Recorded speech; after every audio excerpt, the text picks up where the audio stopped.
Hello friends, good morning. कैसे हैं? मैं मुकेश, आप सभी का बहुत बहुत स्वागत है। आज ज्योग्राफी का है दोस्तों 17वां दिन और इसमें हम लोग देखने वाले हैं मोस्ट इम्पॉर्टेंट 30 प्रश्न। आज जलवायु, प्राकृतिक आपदाएं और मिट्टियां से संबंधित प्रश्न लाया गया है। तो चलिए स्टार्ट करते हैं। और इस वीडियो को अगर आप पीडीएफ चाहते हैं दोस्तों, तो आप हमारे टेलीग्राम चैनल ज्वाइन करें, वहाँ से आपको पीडीएफ मिल जाएगा। इस वीडियो के नीचे आपको डिस्क्रिप्शन में आपको लिंक मिलेगा टेलीग्राम चैनल का, आप वहाँ से जुड़ सकते हैं।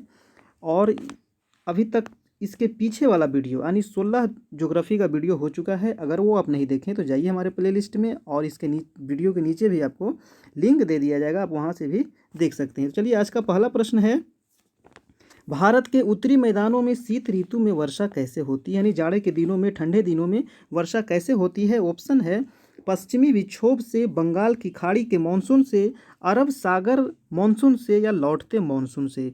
तो जो शीत ऋतु में वर्षा होती है ये पश्चिमी विक्षोभ से वर्षा होती है। पश्चिमी विक्षोभ जो हवाएं आती है ये कहाँ से आती है, ये कहाँ से उठती है मानसून, तो ये आपको भूमध्य सागर से उठती है दोस्तों। ये भी क्वेश्चन कितना बार आपको पूछा गया। जो पश्चिमी विक्षोभ हवाएं हैं ये कहाँ से उठती है, तो भूमध्य रेखा से उठती है, और ईरान, इराक, पाकिस्तान को पार करते हुए ये जब उत्तरी भारत में हिमालय महान पर्वत है ना, इससे टकराती है और ये दो भागों में बढ़ जाती है। एक चल जाती है चीन, यानी ऊपर में हमारा चीन है और नीचे भारत है, तो दो भागों में बढ़ जाती है और भारत के उत्तरी मैदानों में ये वर्षा करती है। तो ये इसका आंसर हो जाएगा दोस्तों आपका ए नंबर, बिल्कुल सही। चलिए दूसरा प्रश्न है, भारत के शरदकालीन वर्षा के क्षेत्र क्या है। शरदकालीन यानी जो शरद ऋतु में जो वर्षा होती है उसका क्षेत्र क्या है। ऑप्शन है उड़ीसा, कर्नाटक, बी है पंजाब, तमिलनाडु, सी है अरुणाचल प्रदेश, बिहार, और डी है तमिलनाडु और कर्नाटक। तो दूसरा का आपका आंसर हो जाएगा दोस्तों, यानी बी नंबर, यानी पंजाब और तमिलनाडु में शरदकालीन वर्षा होती है। देखिए पंजाब में भी होती है, हरियाणा भी होती है ना, जम्मू कश्मीर, हिमाचल प्रदेश, उसके आसपास के एरिया में ये वर्षा होती है। ठीक है। और साउथ में अगर देखा जाए तो तमिलनाडु में सबसे ज़्यादा वर्षा होती है, शरदकालीन वर्षा। चलिए नेक्स्ट प्रश्न है आपका 3 नंबर क्वेश्चन है कि तमिलनाडु में शरदकालीन वर्षा अधिकांशतः जिन कारण से होती है वह क्या है। जो तमिलनाडु में सबसे ज़्यादा जो वर्षा होती है शरदकालीन यानी ठंडे के दिनों में, वो किस कारण से होती है। तो ऑप्शन है पश्चिमी विक्षोभ, दक्षिण पश्चिम मानसून, उत्तर पूर्वी मानसून, या दक्षिण पूर्वी मानसून। तो आपका आंसर हो जाएगा दोस्तों सी नंबर, यानी उत्तर पूर्वी मानसून के वजह से तमिलनाडु में नवंबर और दिसंबर महीने में, ये भी डेट आप रखना है कब होता है, तो नवंबर दिसंबर महीने में सबसे ज़्यादा वर्षा होता है। और जो तमिलनाडु का जो तट है, इस तट का नाम क्या है दोस्तों, हमेशा तट का नाम पूछा जाता है। ये देखिए तट है तमिलनाडु, ये है, इसके जो ये तट है यानी बंगाल की खाड़ी से जो सटा हुआ है, इसको क्या कहते हैं, तो कोरोमंडल तट कहते हैं। क्या कहते हैं, कोरोमंडल तट। तो ये तट का नाम भी आपको याद रखना है, हमेशा पूछा जाता है। नेक्स्ट प्रश्न देखते हैं 4 नंबर क्वेश्चन है कि निम्न राज्यों में किस राज्य में जाड़े के मौसम में वर्षा होती है। तभी आपको बताइए तमिलनाडु में जाड़े के मौसम में वर्षा होती है, तो ये वर्षा किधर से आती है, हवाएं किधर से आती है, तो उत्तर और पूर्व से हवाएं आती है ना। तो ये बात याद रखिएगा। और तट का नाम क्या है तमिलनाडु के, कोरोमंडल तट। तमिलनाडु कहाँ है, तो दक्षिण भारत में है। चलिए अगला प्रश्न देखते हैं 5 नंबर, निम्न राज्यों में किस में सर्वाधिक प्राकृतिक आपदाएं आती है। कौन से वो राज्य है जहां सबसे अधिक प्राकृतिक आपदा आता है। ऑप्शन है आंध्र प्रदेश, उड़ीसा, बिहार और गुजरात। तो उड़ीसा है दोस्तों, यहाँ सबसे ज़्यादा प्राकृतिक आपदाएं आती है निम्न में से, है ना। ऑप्शन के अनुसार जो उड़ीसा है यहाँ सबसे ज़्यादा प्राकृतिक आपदाएं आती है। क्यों आती है, क्योंकि ये जो राज्य है ये आपको बंगाल के खाड़ी के नज़दीक है। ये देखिए उड़ीसा राज्य यहाँ पे है ना। उड़ीसा के नीचे आपको आंध्र प्रदेश मिलेगा, ऊपर आपको मिलेगा झारखंड, है ना। ठीक है। तो ये उड़ीसा है और उड़ीसा में सर्वाधिक प्राकृतिक आपदाएं आती है। ऑप्शन नंबर बी सही है। नेक्स्ट क्वेश्चन है आपका 6 नंबर, देश के पहले आपदा प्रबंधन प्रशिक्षण संस्थान की स्थापना कहाँ की गई है। पहले पूछ रहा है, पहले आपदा प्रबंधन प्रशिक्षण जो संस्थान स्थापित किया गया था वो कहाँ किया गया था। ऑप्शन है हैदराबाद आंध्र प्रदेश, बंगलुरु कर्नाटक में, या लातूर महाराष्ट्र में, या चेन्नई तमिलनाडु में। तो 6 का आपका आंसर हो जाएगा सी नंबर, यानी लातूर महाराष्ट्र में पहला आपदा प्रशिक्षण संस्थान स्थापित किया गया था। नेक्स्ट प्रश्न देखते हैं 7 नंबर, भारत का निम्नलिखित में से कौन सा क्षेत्र उच्च तीव्रता की भूकंपीय मेखला में नहीं आता है ना, नहीं पूछ रहा है, जहां उच्च तीव्रता का भूकंपीय क्षेत्र नहीं है वो राज्य कौन सा है।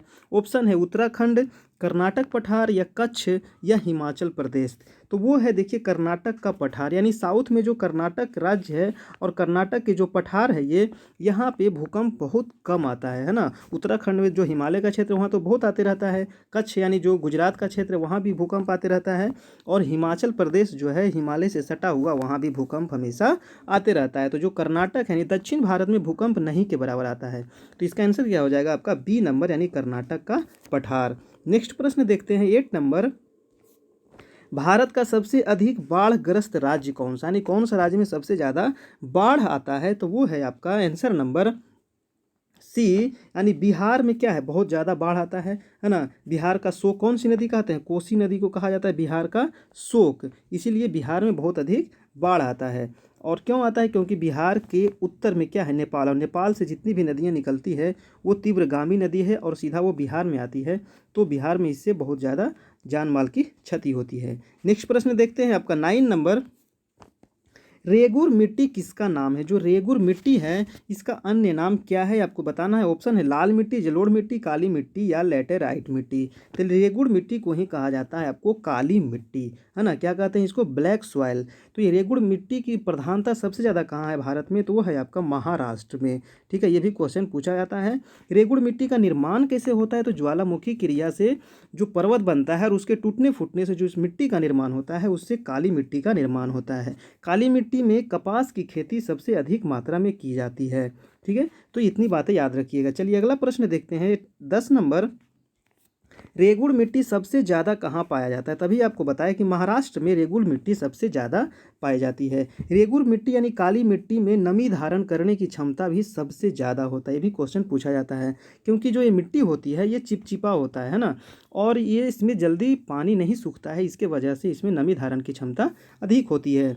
और इसमें कौन सी फसल अधिक होती है, तो कपास की खेती इसमें सबसे ज़्यादा की जाती है, कपास की खेती के लिए प्रधान मानी जाती है। नेक्स्ट प्रश्न है आपका 11 नंबर।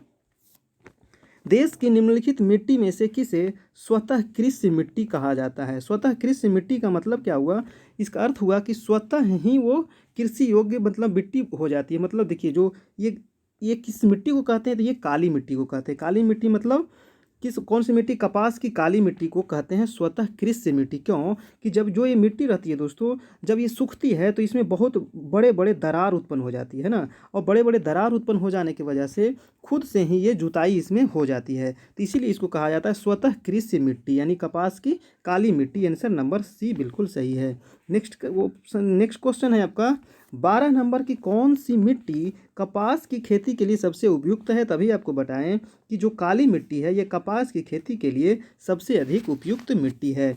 नेक्स्ट प्रश्न देखते हैं 13 नंबर कि लावा मिट्टी कहाँ पाई जाती है। जो लावा मिट्टी होती है ये कहाँ पाई जाती है। ऑप्शन है आपका छत्तीसगढ़ मैदान में, सरयू पार मैदान में, मालवा पठार में या शिलोंग पठार में। तो क्या हो जाएगा, 13 का आपका आंसर हो जाएगा मालवा पठार में लावा की मिट्टी अत्यधिक मात्रा में देखने को मिलती है ना। लावा जो मिट्टी है इसका निर्माण कैसे होता है, तो ये भी ज्वालामुखी क्रिया से इसका निर्माण होता है, और ज्वालामुखी क्रिया से जो लावा निकलता है, ठीक ना, और वो जमता है और फिर धीरे धीरे उसमें टूट फूट की क्रिया होती है, और उससे जिस मिट्टी की निर्माण होती है उसी को कहते हैं लावा मिट्टी, है ना। इसी प्रकार से काली मिट्टी का भी निर्माण होता है।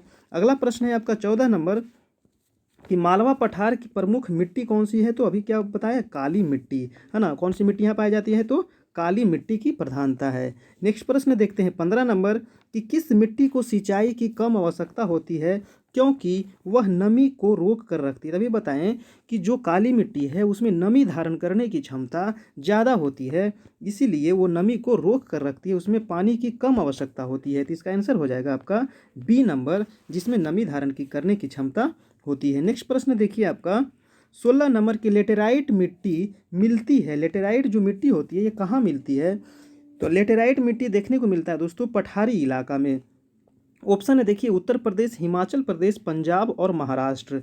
तो महाराष्ट्र में आपको लेटेराइट मिट्टी भी मिलेगा और काली मिट्टी भी देखने को मिलता है। महाराष्ट्र के अलावा अगर आपको केरल राज्य रहे, है ना, केरल में भी लेटेराइट मिट्टी मिलेगा आपको, तमिलनाडु वाले क्षेत्र में, है ना, आंध्र प्रदेश वाले क्षेत्र में, कर्नाटक वाले क्षेत्र में, तो ये सब क्षेत्र में लेटेराइट मिट्टी पाई जाती है। लेटेराइट मिट्टी की जो कलर होता है ये हल्का सा लाल टाइप का होता है ना। चलिए अगला प्रश्न देखते हैं।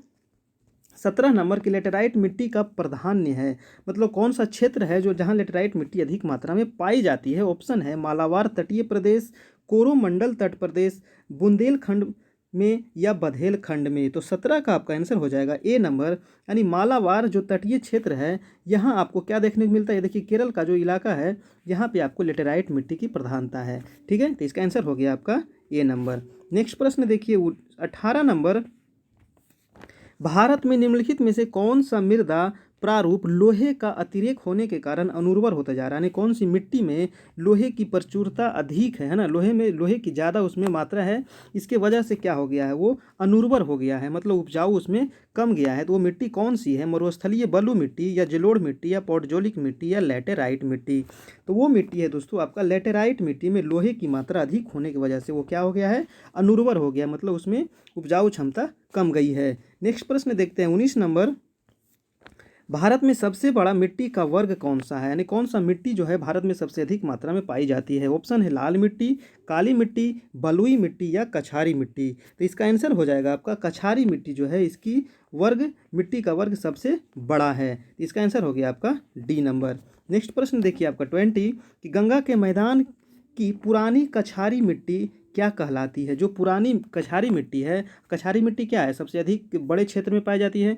तो पुरानी जो कछारी मिट्टी है इसको कहते हैं बांगर प्रदेश, है ना, बांगर इसको कहा जाता है। ऑप्शन नंबर बी सही है। और जो नई जो कछारी मिट्टी है उसको क्या कहेंगे, उसको कहेंगे खादर प्रदेश। जो नई है उसको खादर कहेंगे और जो पुरानी है उसको क्या कहेंगे, बांगर कहेंगे। तो इसका आंसर क्या हो गया आपका बी नंबर। नेक्स्ट प्रश्न देखते हैं 21, निम्नलिखित में से किस प्रकार की मृदा जल धारण क्षमता सबसे कम होती है। एक हम पढ़े कि जल धारण क्षमता सबसे ज़्यादा किस में होती है, तो काली मिट्टी में होती है। अब आपको बताना है कि जल धारण की जो क्षमता सबसे कम किस में होती है। ऑप्शन है बलुई मिट्टी, दोमट मिट्टी या मटियार दोमट मिट्टी या दोमट मिट्टी। तो 21 का आपका आंसर हो जाएगा ए नंबर, यानी बलुई दोमट मिट्टी, जो जिसमें बालू का अंश ज़्यादा होगा, है ना, उसमें पानी क्या ज़्यादा नहीं रुक पाएगा। तो इसीलिए इसका आंसर क्या हो जाएगा, ए नंबर, यानी बलुई दोमट मिट्टी में जल धारण करने की क्षमता कम होती है। नेक्स्ट प्रश्न देखते हैं 22 कि दोमट मिट्टी में मिट्टी का कौन सा कण मिलता है। जो दोमट मिट्टी है इसमें मिट्टी का कौन सा कण मिलता है। ऑप्शन है बालू कण, बी है चिकना कण हो जाएगा दोस्तों, और सी है आपका पांसु कण, या डी है सभी प्रकार के कण। जो दोमट मिट्टी है इसमें सभी प्रकार के कण पाई जाती है। तो इसका आंसर हो जाएगा आपका डी नंबर, यानी बालू कण भी, चिकना कण भी और पांसु कण भी। नेक्स्ट पर क्वेश्चन देखते हैं 23 क्वेश्चन है कि पश्चिमी राजस्थान की मिट्टी में किसकी मात्रा अधिक होती है। जो पश्चिमी राजस्थान का क्षेत्र है वहाँ मिट्टी में किस चीज़ की मात्रा अधिक होती है। ऑप्शन है एल्यूमिनियम, कैल्शियम, नाइट्रोजन या फास्फोरस।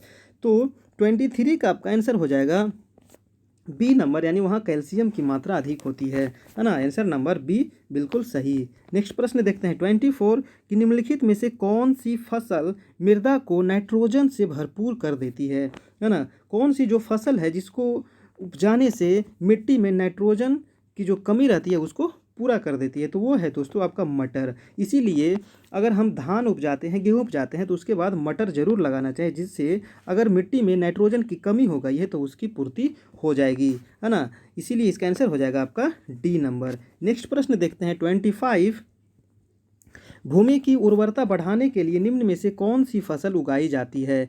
तो वो हो जाएगा आपका उड़द की फसल। उड़द मतलब क्या होगा, ये दलहन फसल है ना। दलहन फसल उगाने से क्या होती है, क्या हो जाती है, उर्वरता बढ़ जाती है, यानी भूमि की जो उर्वरता क्षमता है वो बढ़ जाती है। तो इसका आंसर हो जाएगा आपका उड़द, यानी सी नंबर।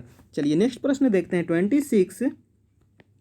26 क्वेश्चन है कि भारत के कुछ भागों में यात्रा करते हुए आप देखेंगे कि कहीं कहीं लाल मिट्टी पाई जाती है ना, कहीं कहीं आपको लाल मिट्टी दिखेगा। और मिट्टी के इस रंग का प्रमुख कारण क्या है, यानी वो लाल क्यों दिखता है।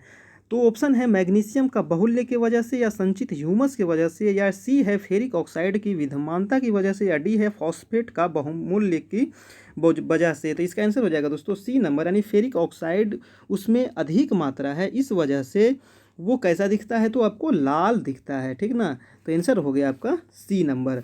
नेक्स्ट प्रश्न है आपका 27 क्वेश्चन है कि भारतीय मृदा में जिस सूक्ष्म तत्व की सर्वाधिक कमी है वो तत्व कौन सा है। तो भारतीय जो मिट्टी है, जो मृदा है, इसमें जस्ता की कमी पाई जाती है। क्या चीज़ की कमी पाई जाती है, तो जस्ता की कमी पाई जाती है। तो आंसर नंबर आपका हो गया डी नंबर।